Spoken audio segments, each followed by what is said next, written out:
হঠাৎ করে একটা বিশেষ দায়িত্ব পড়ে গেছে আমার কাঁধে। আর এই বিশেষ দায়িত্ব পালন করার জন্য চলে যাচ্ছি গ্রামের বাড়িতে। তো হ্যালো এভরিওয়ান, আসসালামু আলাইকুম সবাইকে। আপনারা সবাই কেমন আছেন? আমরা আলহামদুলিল্লাহ খুব ভালো আছি। এখানে আমার রেডি হতে দেরি হচ্ছিল, তাই আপনাদের ভাই আমার সঙ্গে খুব রাগারাগি করছে। আপনারাই বলেন, কোথাও যাওয়া বললাম আর চলে গেলাম, তাহলে কি হয় বলেন? আমারও তো একটা সংসার আছে, হুট করে তার কোথাও যাওয়া যায় না। কোথাও যাওয়ার আগে সব কিছু গুছিয়ে রেখে যেতে হয়। আর এই সব কিছু গুছিয়ে রাখতে আমার একটু দেরি হয়েছে, তাই সে আমার সঙ্গে রাগারাগি করছে। সে আমাকে বলছে আমি নাকি পুরো গ্রামের দায়িত্ব নিতে যাচ্ছি। পুরো গ্রামের না, আমাকে এই বাড়ির দায়িত্ব দেওয়া হয়েছে। এটা আমার বড় শ্বশুর, মানে আমার শ্বশুরের বড় ভাইয়ের বাড়ি। তারা 2 দিনের জন্য এই বাড়ির দায়িত্ব আমার উপর দিয়ে মেয়ের বাড়িতে বেড়াতে গিয়েছেন। আর এটাই আমার কাছে অনেক বিশেষ একটা দায়িত্ব, কারণ তাদের সংসারের দায়িত্ব আমার উপর বিশ্বাস করে দিয়েছেন। এটা এখন আমার মাথার উপর অনেক বড় দায়িত্ব, আর এই দায়িত্ব আমি খুব ভালোভাবে পালন করার চেষ্টা করব। এখানে দেখেন, এটা কিন্তু মাটির ঘর, তাই আমার ছেলে এখানে ঘুমাতে চাচ্ছে না, কারণ আমার ছেলে কোনোদিন মাটির ঘরে ঘুমায়নি। আর এই মাটির ঘর দেখে সে কোনোভাবে এখানে থাকতে চাচ্ছে না। তার সঙ্গে যুদ্ধ করে অনেক কিছু বোঝানোর পরও সে মানে না, একদম জোর করে এক পর্যায়ে ঘুমিয়ে দিয়েছিলাম। চলেন আজকে আপনাদের দেখাই গ্রামের সকাল কিভাবে শুরু হয়, গ্রামের মানুষেরা সকালে কি কি কাজ করে। আপনারা দেখতে পাচ্ছেন, আমি সকালে ঘুম থেকে উঠে আগে ঘর ঝাড়ু দিয়ে নিলাম। তারপর উঠান ভালোভাবে ঝাড়ু দিয়ে নিচ্ছি। কালকে রাতে বৃষ্টি হয়েছে আর উঠানে সব পানি জমে গেছে। এগুলো সব ঝাড়ু দেওয়ার পর কালকে রাতের কিছু প্লেট ছিল, আর এগুলোও আমি ধুয়ে নিচ্ছি।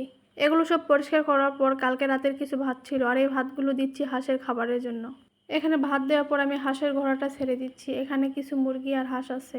এইদিকে আমি এগুলো কাজ করছি, আর অন্যদিকে আপনাদের ভাইয়া গোয়াল ঘর পরিষ্কার করে নিচ্ছে। গোয়াল ঘর পরিষ্কার করে গরুদেরকে খের খেতে দিচ্ছে।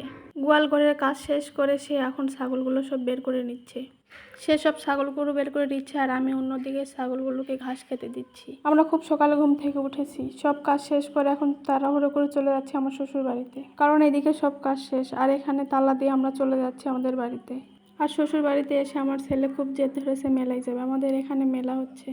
আর তাই আমার শ্বশুর আমার ছেলেকে নিয়ে মেলায় গিয়েছিলেন। আর দেখেন মেলা থেকে কত কিছু নিয়ে এসেছে। আমার ছেলে অনেকগুলো খেলনা নিয়েছে, আর কতগুলো খাবার নিয়ে এসেছে, আর এগুলো আপনাদের ভাই আমাকে দেখাচ্ছিল।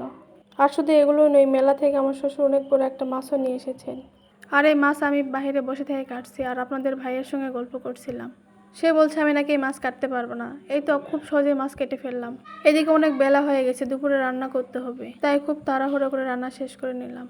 রান্না শেষ করে খাওয়ার পরে দেখতেছি আপনাদের ভাইয়া নাই। তারপর বাইরে এসে দেখতেছি সে বাইরে শুয়ে আছে। আমি বলেছি বাইরে কেন শুয়ে আছো? সে বলতেছে শহরে 4 তলায় বাসায় থাকি, ভালো লাগে না। এখানে দেখো কত সুন্দর মনোরম পরিবেশ। এখানে শুয়ে যেদিকে 2 চোখ যায় দেখে শুধু সবুজ আর সবুজ। কত সুন্দর গ্রামীণ একটা পরিবেশ। এই সুন্দর পরিবেশ শহরে 4 তলা বাসায় থেকে কি পাবো? তাই এখানে খোলা মাঠের মধ্যে শুয়ে আছি। আমাদের বাড়ি একদম বিলের পাশে, তাই যেদিকে 2 চোখ যায় শুধু সবুজ আর সবুজ দেখা যায়। আর এই সব কিছু মিলিয়ে আজকে আমাদের দিনটা খুব ভালো কেটেছে।